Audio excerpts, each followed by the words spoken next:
Queenstown போனால் இந்த ஒரு இடத்துல சாப்பிடாம யாருமே வரமாட்டாங்க.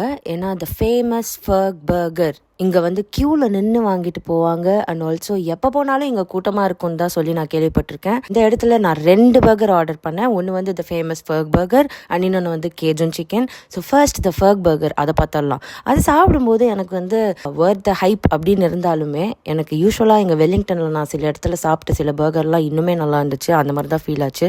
But the second one, the Cajun chicken, wow, அது வந்துட்டு அப்படியே மவுத் ஃபில்லிங்காக இருந்துச்சா. ஸோ எஸ், என்னோட ஃபேவரட் நான் ஃபர்க் பர்கரில் இந்த சிக்கன் பர்கர்ன்னு தான் சொல்வேன். எல்லோரும் சொல்கிற மாதிரி ஃபர்க் பர்கர், அந்த பீஃப் பர்கர் நீங்கள் சாப்பிட்டு பார்க்கணும்னு நினச்சிங்கன்னா கண்டிப்பாக சாப்பிட்டு பாருங்கள். அண்ட் பக்கத்துலேயே அடுத்து மிஸ்ஸஸ் ஃபர்க், அங்கே போயிட்டு அந்த ஹாட் சாக்லேட்டும் மஸ்ட் ட்ரை. ஹாட் சாக்லேட் குடித்ததுக்கப்புறம் சொல்லவே வேணாம், அது ஒரு அமிர்தமாக இருந்துச்சு. என்னோட ஒப்பீனியன் இதுதான் நான் ஃபர்க் பர்கரில் சாப்பிட்டதில்ல. ஸோ நீங்களும் போய் சாப்பிட்டு இருந்தீங்கன்னா கண்டிப்பாக எப்படி இருந்துச்சுன்றதை கமெண்ட்டில் எனக்கு சொல்லுங்கள். And also comment your favourite burger. Bye.